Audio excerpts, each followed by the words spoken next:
नमस्कार दोस्तों, स्वागत है आप सभी के एचपी एग्जाम फेयर्स में।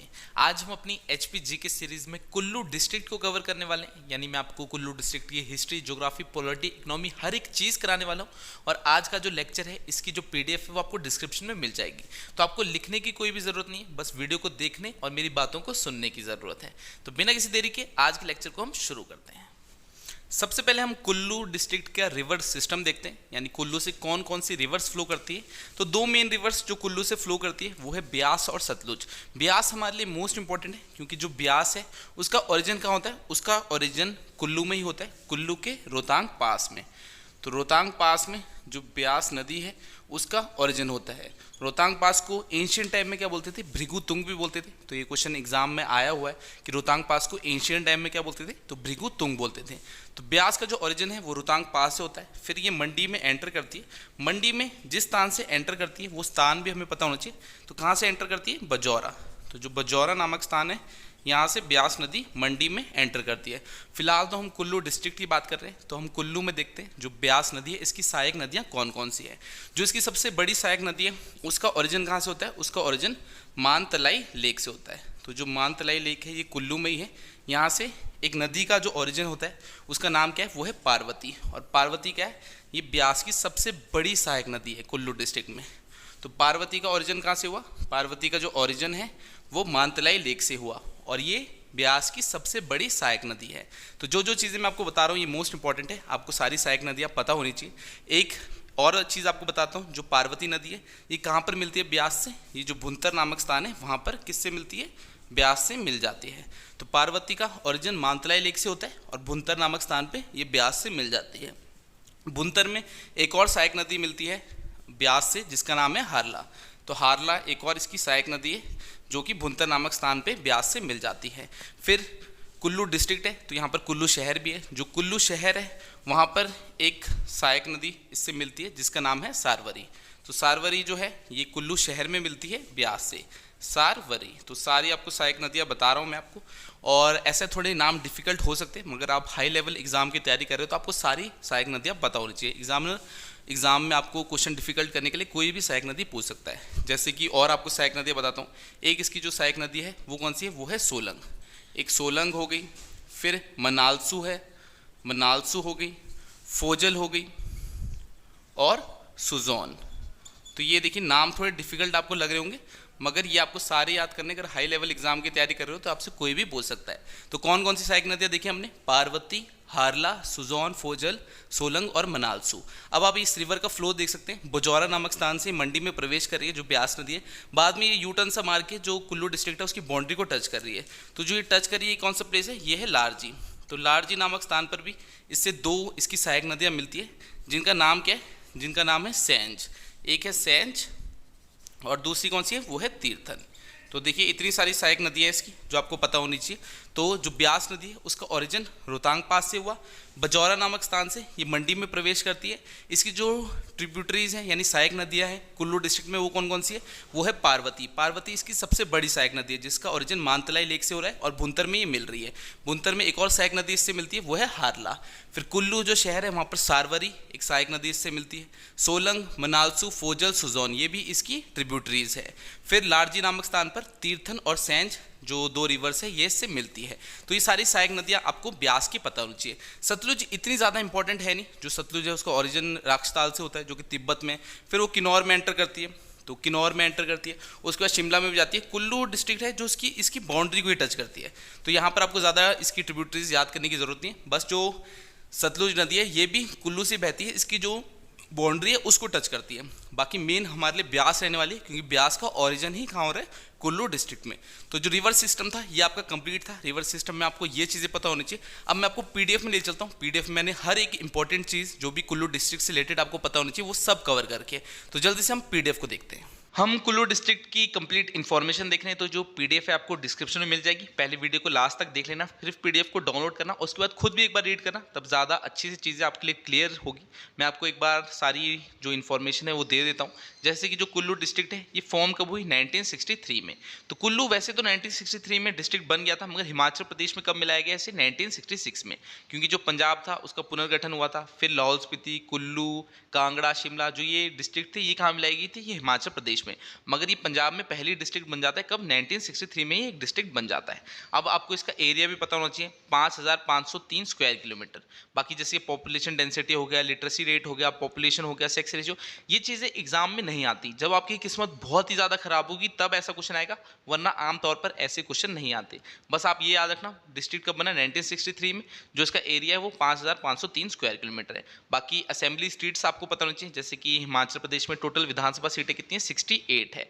उसमें से कुल्लू में कितनी है, कुल्लू में 4 ही विधानसभा सीटें हैं। बाकी जो चीज़ें ये पीडीएफ में दी हुई है एक बार नज़र घुमा लेना, मगर एग्जाम में ऐसी चीज़ें नहीं पूछी जाती। चलिए हम आगे बढ़ते हैं। आगे हमें और क्या दे रखा है, अब ज्योग्राफी बता रखी है कुल्लू डिस्ट्रिक्ट की। जैसे कि यहाँ पर चश्मे हैं, अब आपको ये तो पता ही होगा, कॉमन सी चीज़ है कि मणिकरण जो आपका हॉट वाटर का चश्मा है वो कहाँ पर है, वो कुल्लू में है। वशिष्ठ भी कुल्लू में है, खीरगंगा भी, कसोल भी, कलथ भी। तो ये नाम याद रखना, मणिकरण, वशिष्ठ, खीरगंगा, कसोल और कलथ, ये चश्मे कहाँ हैं, ये कुल्लू डिस्ट्रिक्ट में है। फिर रिवर सिस्टम मैंने आपको पूरा बोर्ड में समझाया, क्योंकि बोर्ड में समझना ईजी होता है। जो हम आंखों से देखते हैं वो चीज़ें हमें ज़्यादा याद रखती है। अब मैं अगर इसको पूरा पढ़ लेता तब आपको जो चीज़ें वो याद करने में डिफिकल्टी आती। जैसे कि मैंने आपको बताया क्या क्या था, जो 2 मेन रिवर्स कुल्लू से फ्लो करती है वो कौन सी है, सतलुज और ब्यास। अब सतलुज जो है वो बॉर्डर के साथ फ्लो करती है, जो कुल्लू डिस्ट्रिक्ट और शिमला डिस्ट्रिक्ट का बॉर्डर है वहाँ से फ्लो करती है। जो ब्यास नदी है उसकी जो इंपॉर्टेंट ट्रिब्यूटरीज है वो कौन सी है, पार्वती है, तीर्थन है, सेंज है, हारला, सारवरी, सोलंग, मनालसू, सुजौन, फोजल। तो ये सारी ट्रिब्यूटरीज मैंने आपको बताई थी। जो पार्वती है ये सबसे लॉन्गेस्ट ट्रिब्यूटरी यानी सबसे लंबी सहायक नदी है किसकी, ब्यास की, जो कि भुंतर में इससे मिलती है, ब्यास से। फिर तीर्थन है, तीर्थन कहाँ मिलती थी, तीर्थन लारजी नामक स्थान पे ब्यास से मिलती थी। सेंज भी लारजी नामक स्थान पे जो है ब्यास से मिलती थी। फिर हारला थी, हारला भुंतर में मिलती थी। पार्वती और हारला भुंतर में जो है ब्यास नदी से मिलते हैं। सारवरी कहाँ मिलती थी, ये कुल्लू जो शहर है वहाँ पर मिलती थी। तो ऐसे अगर आप पढ़ते तो आपको याद करने में डिफिकल्टी आती। मैंने मैप में तभी आपको समझाया ताकि आपको जो देखी हुई चीज़ें वो ज़्यादा याद रहती है। तो अब आपको जो रिवर सिस्टम है वो क्लियर हो गया होगा। अब पासिस बताता हूँ, जो माउंटेन पासिस है यहाँ पर, एक रोहतांग पास है। रोहतांग पास को एंशियंट टाइम में क्या बोलते थे, भृगु तुंग बोलते थे। पीन वारपती है, जलोरी पास है। जलोरी पास जो है वो इनर स्वराज को और आउटर स्वराज को मिलाता है। तो ये क्वेश्चन भी एग्जाम में आया कि इनर स्वराज और आउटर स्वराज को कौन सा पास मिलाता है, तो वो जलोरी पास मिलाता है। चलिए आगे चलते हैं। लेक्स, अब लेक्स देखते हैं कौन कौन सी लेक्स है कुल्लू डिस्ट्रिक्ट में। एक सरवालसर लेक है, ये कहाँ पर है, जो जलोरी पास मैंने आपको बताया, जो इनर और आउटर सराज को मिलाता है जलोरी पास, उसके टॉप में कौन सी लेक सिचुएटेड है, सरवालसर। फिर मानतलाई लेक है, ये किसका सोर्स था, ये पार्वती नदी का जो है सोर्स था, मानतलाई लेक। फिर भृगु लेक है, ये कहाँ है, ये रोहतांग पास के पास है। जो रोहतांग पास है उसे एंशियंट टाइम में भृगु तुंग भी बोलते थे। दशहर लेक, ये भी कुल्लू डिस्ट्रिक्ट में। तो ज्योग्राफी आपकी फिनिश होगी। अब हम कुल्लू डिस्ट्रिक्ट की हिस्ट्री को देखते हैं। तो वैसे तो हिमाचल प्रदेश की जो सबसे एंशियंट रियासत है वो कौन सी थी, वो कांगड़ा। कांगड़ा को त्रिगर्ता भी बोलते थे एंशियंट टाइम में। और जो उसके बाद सबसे एंशियंट रियासत थी वो कौन सी थी, वो थी कुल्लू। कुल्लू को कुल्लूता बोलते थे। तो कुल्लू डिस्ट्रिक्ट की जो हमें इन्फॉर्मेशन है, सोर्सेज है, यानी हमें कुल्लू डिस्ट्रिक्ट की हिस्ट्री के बारे में कहाँ से पता लगता है, तो कहाँ कहाँ से पता लगता है, जैसे कि विष्णु पुराण हो गया, रामायण होगी। जैसे कि आपको पता है भीम ने शादी की थी किससे, हिडिंबा राक्षस ने, तो वो कहाँ की थी, वो कुल्लू की थी। तो कुल्लू में आपका हिडिंबा टेम्पल भी है। तो रामायण से भी हमें इन्फॉर्मेशन मिलती है कुल्लू की हिस्ट्री की। एक चाइनीज ट्रैवलर थे जिनका नाम था हुएंग सैंग, ये भी कुल्लू आए थे, इन्होंने भी कुल्लू के बारे में लिखा था, तो वहाँ से हमें इन्फॉर्मेशन मिलती है। एपी हरकोट, इन्होंने एक बुक लिखी थी कुल्लू एंड लाहौल स्पीति। तो क्वेश्चन एग्जाम में क्या आएगा, कुल्लू एंड लाहौल स्पीति, ये बुक किसने लिखी, तो एपीएफ हरकोट। तो इससे भी हमें कुल्लू की हिस्ट्री की जो है वो नॉलेज मिलती है। फिर एक बहुत पुराना सिक्का यानी ओल्डेस्ट सिक्का था कुल्लू का, वो किसने चलाया था, वो राजा वीरायसा ने चलाया था। तो ये क्वेश्चन सारे एग्जाम में आए हुए हैं कि जो कुल्लू का सबसे ओल्डेस्ट सिक्का था, कॉइन था, वो किसने चलाया था, वो राजा वीरायसा ने चलाया था। तो सारी चीज़ें इंपॉर्टेंट है। बाकी पीडीएफ में मैंने डिटेल में चीज़ें लिखी है, पीडीएफ को डाउनलोड करना और एक बार खुद ज़रूर पढ़ना, तब आपके लिए बहुत अच्छे से क्लियर जो है चीज़ें वो क्लियर हो जाएगी। अब कुल्लू जो डिस्ट्रिक्ट है उसे 7 वजीरीज में डिवाइड किया जाता था। जैसे कि आपकी जो आज के टाइम पे आप कुल्लू शहर देखते हो वो किसके अंडर आता था, वो वजीरी परोल के अंदर आता था। अगर वजीरी रूपी की बात करें तो पार्वती और सेंज के बीच का जो एरिया है वो वजीरी रूपी में आता था। तो ऐसी 7 वजीरीज थी, सबके नाम आपको पता होना चाहिए। एग्जाम में क्वेश्चन क्या आएगा कि जो कुल्लू शहर है वो पुराने टाइम में कौन सी वजीरी के अंडर आता था, वजीरी परोल के अंडर आता था। तो 7 के नाम पता होना चाहिए, वजीरी परोल हो गया, वजीरी रूपी हो गया, वजीरी सराज हो गया, वजीरी लग महाराज, वजीरी लग सारी, वजीरी भागल और वजीरी लाहौल। ये 7 वजीरी के अंडर जो है वो कुल्लू डिस्ट्रिक्ट आता था। नेक्स्ट हम अब मेन जो हमारा हिस्ट्री है वो देखते हैं, यानी कुल्लू जो रियासत है उसकी स्थापना किसने की थी। तो उसकी स्थापना की थी भयंग मणिपाल ने। तो भयंग मणिपाल ने जो कुल्लू है उसकी, कुल्लू रियासत की स्थापना की थी। तो ये नाम याद रखना है, कुल्लू रियासत की स्थापना किसने की, भयंग मणिपाल ने की। अब आपको कुल्लू की जो एंशियंट कैपिटल थी वो पता होनी चाहिए। सबसे पहली कैपिटल कौन सी थी? वो थी जगतसुख। तो कुल्लू की जो सबसे पहली कैपिटल थी वो जगतसुख थी। फिर इसके बाद जो है वो ट्रांसफर होती रहेगी। तो सबसे एंशियंट कौन थी? जगतसुख, जिसे नास्त भी बोलते थे। तो भिहंगमनी पाल ने कुल्लू जो रियासत है उसकी स्थापना की। इसकी जो कुल्लू डिस्ट्रिक्ट की सबसे एंशियंट जो है कैपिटल वो कौन थी? वो जगतसुख थी। अब हम सारे जो राजा हैं कुल्लू के वन बाय वन उनको देखते हैं। तो विशुद्धपाल है, ये भी हमारे लिए इंपॉर्टेंट है। विशुद्धपाल ने क्या किया था? इन्होंने जो जगतसुख यानी जिसे नास्त बोलते थे वहां से जो कैपिटल है चेंज करके कहा कि नग्गर में। तो आपको क्वेश्चन क्या आएगा? जो कुल्लू की कैपिटल थी जगतसुख से नग्गर किसने जो है वो शिफ्ट की थी? वो विशुद्धपाल ने की थी। तो ये राजाओं का नाम याद आपने रखना है, विशुद्धपाल। चलिए हम नेक्स्ट देखते हैं।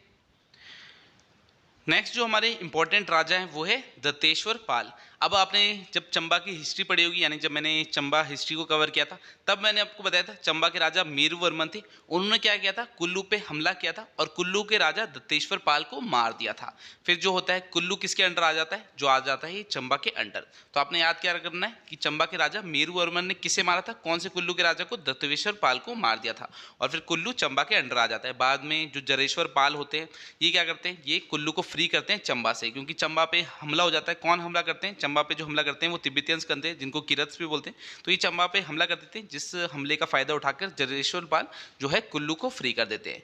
तो दत्तेश्वर पाल को किसने मारा था? चंबा के राजा मेरुवर्मन ने। तो हिस्ट्री में आपसे कुछ भी पूछ सकते हैं, बहुत ही वास्ट है, तभी मैं पीडीएफ साथ में दे देता हूँ ताकि आप खुद पढ़ो और आपके लिए चीज़ें क्लियर हो। अगर मैं 1 घंटे की वीडियो बना दूंगा तब भी आपको ये चीज़ें याद नहीं होगी, क्योंकि इतने सारे नाम आपके सामने आने वाले हैं कि थोड़ा तो कंफ्यूज आप हो ही जाओगे। तो ऐसा खुद से रीड करोगे तभी आपके लिए ज़्यादा बेनिफिशियल रहेगा। बाकी मैं आपको इंपॉर्टेंट चीज़ें तो बताने वाला हूँ। जैसे कि भूपाल थे, ये भूपाल किसके कंटेम्प्रेरी थे, यानी किसके समकालीन थे? जो सुकेत के राजा बीरसेन थे। अब सुकेत के राजा बीरसेन ने क्या किया था? जो भूपाल थे इन्हें बंदी बनाया था। तो क्या याद रखना है? सुकेत के राजा बीरसेन ने किसे बंदी बनाया था? भूपाल को जो है प्रिजनर यानी बंदी बनाया था। और बाद में इन्हें छोड़ भी दिया था। किस शर्त में? कि ये ट्रिब्यूट यानी पैसे देंगे जो सुकेत रियासत है उसको, तभी इनको छोड़ा था। तो बंदी किसको बनाया था? भूपाल, जो कि कुल्लू के राजा थे। किसने? सुकेत के राजा बीरसेन ने। चलिए इंपॉर्टेंट चीज़ें आपको बताता हूँ, क्योंकि राजा तो बहुत सारे आपके सामने आने वाले। तो इंपॉर्टेंट चीज़ें हमें पता होनी चाहिए जो एग्जाम में आती है। जैसे कि राजा उर्धनपाल है, इन्होंने क्या किया था? इन्होंने संध्या देवी जो टेम्पल है वो बनाया था जगतसुख में। तो राजा उर्धनपाल ने क्या किया था? संध्या देवी टेम्पल कहाँ बनाया? जगतसुख में बनाया। अब कैलाश पाल है, ये ऐसे राजा है जिन्होंने जो पाल सरनेम है वो लास्ट बार यूज किया था। इनके बाद किसी ने भी पाल सरनेम यूज नहीं किया था। आपने देखा कुल्लू रियासत है उसकी स्थापना किसने की थी? भिहंगमणि पाल ने। लास्ट में पाल आ रहा है ना, वैसे कैलाश पाल। इसके बाद जो पाल सरनेम है वो फिनिश हो जाता है, कोई भी पाल यूज नहीं करता। तो इसका क्या मतलब हुआ? ये लास्ट राजा थे कुल्लू के जिन्होंने पाल सरनेम यूज किया। तो इंपॉर्टेंट हो गए कैलाश पाल, क्योंकि इन्होंने जो पाल सरनेम है वो लास्ट बार यूज किया था। इसके बाद सिद्ध सिंह आते हैं। सिद्ध सिंह क्या करते हैं? जो सरनेम है उसे पाल से सिंह में चेंज कर देते हैं। तो सिद्ध सिंह क्या करते हैं? जो सरनेम है उसे पाल से सिंह में चेंज कर देते हैं। तो वैसे तो आपको इंपॉर्टेंट राजा ही मैं बता रहा हूँ, मगर आपने सारे पढ़ने। अगर आप हाई लेवल एग्जाम की तैयारी कर रहे हैं तो आप कुछ भी नहीं छोड़ सकते। आपसे जो एग्जामिनर है वो कुछ भी पूछ सकता है। तो एचएएस, नायब तहसीलदार, ऐसे हाई लेवल एग्जाम की तैयारी कर रहे हैं तो पूरी पीडीएफ को अच्छे से पढ़ना। बाकी अगर पूरी हिस्ट्री आपको कराने लगूंगा तो पता नहीं कितने घंटे लग जाएंगे। तो इसलिए आपको एक आइडिया दे रहा हूँ, एक आपके लिए जो है वो रोड तैयार कर रहा हूँ कि हाँ ये आपको इस रोड पे चलना है। तो पहले आपको इंपॉर्टेंट चीज़ें बता रहा हूँ, बाकी पीडीएफ को डाउनलोड करना और खुद पढ़ना। अब जगत सिंह आ गए, ये हमारे लिए बहुत ही ज़्यादा इंपॉर्टेंट है, क्योंकि मोस्ट पावरफुल किंग थे कहाँ के? कुल्लू जो रियासत थी उसके। तो सबसे पहली जो कुल्लू की कैपिटल थी वो कौन सी थी? वो थी जगतसुख। जगतसुख से नगर किसने ट्रांसफर की थी? वो की थी विशुद्धपाल ने। तो पढ़ा था हमने, विशुद्धपाल ने जो जगतसुख से नगर जो है कैपिटल वो है चेंज करी थी। अब जगत सिंह है, इन्होंने कैपिटल को कहाँ पर शिफ्ट किया? सुल्तानपुर में। तो सबसे पहली जगतसुख थी, फिर नगर बनी, उसके बाद सुल्तानपुर। तो नगर शिफ्ट की थी विशुद्धपाल ने और सुल्तानपुर कौन कर रहे हैं? जगत सिंह कर रहे हैं। तो जगत सिंह ने जो कुल्लू की कैपिटल है वो नगर से सुल्तानपुर शिफ्ट की थी 1660 में।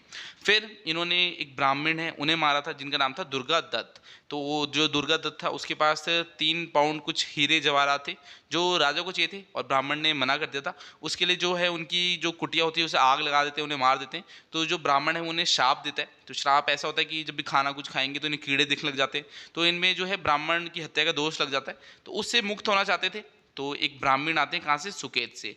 ये इन्हें क्या कहते हैं कि एक रघुनाथ जी की इमेज है, आइडल है, जिसे आपको अयोध्या से लाना होगा और कुल्लू में स्थापित करना होगा, तभी जो है ब्राह्मण हत्या जो है ये आपके सर से हट जाएगी। तो इसके लिए किसको भेजते हैं, वो दामोदर दास को भेजते हैं। तो नाम याद रखना, दामोदर दास को जगत सिंह भेजते हैं अयोध्या, और वहाँ से उन्हें बोलते हैं जो रघुनाथ जी की मूर्ति है उसे लेके आना है। तो दामोदर दास अयोध्या से रघुनाथ जी की जो है मूर्ति वो कुल्लू में लाते हैं। तो नाम याद रखना है, दामोदर दास। और फिर जो रघुनाथ जी की मूर्ति है उसे इस्टेब्लिश कर दिया जाता है कुल्लू में, और जो सारे राजा है फिर उनके अंडर आ जाते हैं। वो ऐसी प्रथा चलाते हैं कि जो राजा होगा वो रघुनाथ जी के अंडर आएगा, ये सुप्रीम डाइटी होगी कुल्लू डिस्ट्रिक्ट की। फिर मान सिंह है, जो मान सिंह है इन्होंने क्या किया था, जो द्रंग सॉल्ट माइंस है, यानी मंडी में आपको पता है गुम्मा और द्रंग की जो सॉल्ट माइंस है उस पर कब्जा कर लेते हैं। तो मान सिंह क्या करते हैं, जो मंडी की द्रंग सॉल्ट माइंस है उस पर कब्जा कर लेते हैं। नेक्स्ट फिर आपके जो इंपॉर्टेंट है, इसमें आपको राजा तो आपके बहुत सारे दे रखे, मगर मैं आपको इंपॉर्टेंट चीज़ें बता दूं, जैसे कि मिस्टर मूरक्राफ्ट यानी विलियम मूरक्राफ्ट, ये फर्स्ट यूरोपियन थे जो कुल्लू आए थे। कब आए थे, 1820 में। तो जो ईयर है याद रखना, विलियम मूरक्राफ्ट कुल्लू कब आए थे, ये 1820 में आए थे। अब आपका जो कुल्लू डिस्ट्रिक्ट है वो मेजरली आपका है ब्रिटिश के अंडर आ जाता है। आपका जो ईयर है 1846 से ये ब्रिटिशर्स के अंडर आ जाता है। बाद में जो कुल्लू है उसे सेपरेट डिस्ट्रिक्ट भी बनाया जाता है 1963 में, और 31 अक्टूबर 1966 तक ये पंजाब के अंडर जाता है। 1 नवंबर को जो है पुनर्गठन होता है, तो पंजाब का जो एरिया है वो कुल्लू में मिलाए जाते हैं, और सॉरी हिमाचल में मिलाए जाते हैं। तो कुल्लू उस समय हिमाचल में मिल जाता है। बाकी पूरी हिस्ट्री आप एक बार खुद भी रीड कर लेना। तो ये जो इंपॉर्टेंट चीज़ें हैं वो मैंने आपको बता दी, ये तो आपने छोड़नी नहीं है, बाकी पढ़ना तो सारा ही है। फिर जो मेन पॉपुलेशन यहाँ देखने को मिलती है वो कैसी है, वह हिंदू है। बाकी बुद्धिस्ट, सिख और क्रिश्चियन मिलेंगे, मगर मेन पॉपुलेशन यहाँ की हिंदू है कुल्लू डिस्ट्रिक्ट की। हुएंग सैंग है, ये एक चाइनीज़ ट्रैवलर थे जो कुल्लू डिस्ट्रिक्ट आए थे। इन्होंने बताया था कि यहाँ पर 20 बुद्धिस्ट संगम थे, जो कि महायाना था उसे स्टडी कर रहे थे। ये बुद्धिज़्म का एक सेक्टर है महायाना, उसे स्टडी कर रहे थे। तो 20 बुद्धिस्ट संगम यहाँ पर आए थे कुल्लू में महायाना को स्टडी करने। फिर कुल्लू में एक मलाना नाम का गांव भी है, जहाँ पर क्या देखा गया है, ये वर्ल्ड की सबसे ओल्डेस्ट डेमोक्रेसी है। तो मलाना गांव जो है यहाँ पर वर्ल्ड की सबसे ओल्डेस्ट डेमोक्रेसी है। और मलाना गांव के देवता कौन है, जामलू देवता हैं। तो ये सब इंपॉर्टेंट चीज़ें। बाकी कुल्लू को हम क्या बोलते हैं, देव भूमि भी बोलते हैं, क्योंकि यहाँ पर आपके बहुत सारे देवी देवता आपको देखने को मिलेंगे। हर एक विलेज में आपके अलग देवी देवता होंगे, तो बहुत सारे देवी देवता यहाँ पर देखने को मिलते हैं। तो हिस्ट्री में कुछ ये सब चीज़ें थी। बाकी PDF में मैंने आपको डिटेल में सारी चीज़ें दे रखी है, तो डाउनलोड डिस्क्रिप्शन से कर लेना। बाकी हम इकोनॉमी में देखते हैं, इकोनॉमी में हमें क्या क्या चीज़ें पता होनी चाहिए। कुल्लू डिस्ट्रिक्ट में जो सबसे पहले ब्रिटिश वैरायटी के सेब लगाए थे वो किसने लगाए थे, कैप्टन RC ली ने लगाए थे। तो कैप्टन RC ली, नाम याद रखना, कैप्टन RC ली ने 1870 में ब्रिटिश वैरायटी के सेब कहाँ, कुल्लू में लगाए थे। फिर बेनोन है, इन्होंने मनाली में लगाए थे ब्रिटिश वैरायटी के सेब 1884 में। तो दोनों नाम याद रखना, कैप्टन RC ली ने 1870 में जो है ब्रिटिश वैरायटी के जो सेब थे वो कहाँ लगाए थे, कुल्लू में लगाए थे। और बेनोन है, इन्होंने मनाली में लगाए थे ब्रिटिश वैरायटी के सेब 1884 में। फिर यहाँ पर अंगोरा फार्म है, ये कहाँ पर है, ये माहौल में है कुल्लू के, जो कि 1964 में इस्टेब्लिश किया गया था। अंगोरा फार्म यानी जो खरगोशों का फार्म है, ये कहाँ है, 1964 में इस्टेब्लिश किया था कुल्लू के माहौल में। यहाँ फिश फार्म देखने को मिलेंगे आपको, पतली गोल हो गया, नागनी हो गया, मोहिली, यहाँ पर आपको फिश फार्म देखने को मिलेंगे। पहाड़ा बंसीलाल थे, इन्होंने लोकल लेवल में जो सेब की खेती थी, सेब की जो प्लांट्स थे उन्हें लगाया था, तो बहुत अच्छा वर्क किया था उसके लिए पहाड़ा बंसीलाल ने। फिर यहाँ पर आपको हाइड्रो इलेक्ट्रिक प्रोजेक्ट देखने को मिलेंगे। हिमाचल का सबसे बड़ा हाइड्रो इलेक्ट्रिक प्रोजेक्ट यानी कौन सा, पार्वती प्रोजेक्ट, जिसकी क्षमता कितनी है, 2051 मेगावाट। तो 2051 मेगावाट क्षमता है पार्वती प्रोजेक्ट की, और ये हिमाचल प्रदेश का सबसे बड़ा जो है हाइड्रो इलेक्ट्रिक प्रोजेक्ट है। फिर मलाना प्रोजेक्ट है, जिसकी पावर कितनी है, 86 मेगावाट। लार्जी प्रोजेक्ट है, जिसकी जो पावर है वो है 126 मेगावाट। तो मेगावाट भी पूछ लेता है कभी बार एग्जामिनर एग्जाम में कि जो है लार्जी प्रोजेक्ट, इसकी पावर कितनी है, तो 126 मेगावाट है। फिर पार्वती प्रोजेक्ट की हम बात कर रहे थे, तो ये क्या है, इसमें आपको 3 पावर स्टेशन देखने को मिलेंगे, एक नाथुआ में, एक सैंज में, एक लार्जी में, और 5 स्टेट्स का कंट्रीब्यूशन है इस जो इलेक्ट्रिक प्रोजेक्ट है बनाने में, वो है गुजरात, हरियाणा, दिल्ली, राजस्थान और हिमाचल प्रदेश। तो पाँचों के नाम आपको पता होना चाहिए, कौन कौन सी स्टेट्स ने जो है कॉन्ट्रीब्यूशन लिया था। फिर ये बिजली है वो भी डिवाइड होती है गुजरात, हरियाणा, दिल्ली, राजस्थान और हिमाचल प्रदेश में। तो गुजरात, हरियाणा, दिल्ली, राजस्थान, हिमाचल प्रदेश, इन सभी में जो है इसकी इलेक्ट्रिसिटी भी डिवाइड होती है। तो कौन कौन सी स्टेट्स होगी, गुजरात, हरियाणा, दिल्ली, राजस्थान और हिमाचल प्रदेश। चलिए नेक्स्ट देखते हैं, और हमें क्या दे रखा है, अब हमें टेम्पल्स बता रखे हैं हिमाचल प्रदेश के। तो कुल्लू डिस्ट्रिक्ट में जो मेन होता है वो होता है दशहरा। तो दशहरा आप सभी को पता है कुल्लू डिस्ट्रिक्ट में लगता है। कहाँ पर? कुल्लू डिस्ट्रिक्ट के ढालपुर मैदान पे। और यहाँ पर जो मेन डायटी होती है वो रघुनाथ जी होते हैं इस कुल्लू दशहरा के। और कुल्लू दशहरा एक इंटरनेशनल लेवल का फेयर है जो कि 7 दिन तक चलता है। कुल्लू में भडोली फेयर भी होता है लॉर्ड परशुराम की याद में। और ओल्ड दिवाली होती है निरमंड में। ठीक है, भडोली फेयर और ओल्ड दिवाली कहाँ होती है? निरमंड में, जो कि परशुराम जी की मेमोरी में होती है। डुंगरी फेयर आपका हडिम्बा जो माता है उनकी याद में होता है। ये कहाँ पर लगता है? आपका हडिम्बा टेम्पल है, वहाँ पर कौन सा फेयर लगता है? डुंगरी फेयर। तो ये क्वेश्चन सारे एग्जाम में आए हुए हैं कि डुंगरी जो मेला है वो कहाँ लगता है? वो हडिम्बा टेम्पल कुल्लू में लगता है। तो ये किसकी याद में लगता है? ये गॉडेस हडिम्बा की याद में लगता है। फिर टेम्पल्स देख लेते हैं। यहाँ पर आपको हडिम्बा देवी का टेम्पल देखने को मिलेगा जो कि किसने बनाया था? राजा बहादुर सिंह ने, कुल्लू में 1553 में। तो हडिम्बा टेम्पल कहाँ है? ये कुल्लू के मनाली में है। और किसने बनाया था? ये याद रखना, राजा बहादुर सिंह ने। कब बनाया था? 1553 में। और ये पगोड़ा स्टाइल का टेम्पल है। जैसे कि मंडी का प्राशा टेम्पल है वो भी पगोड़ा स्टाइल में, वैसे हडिम्बा देवी टेम्पल भी पगोड़ा स्टाइल में बना हुआ है।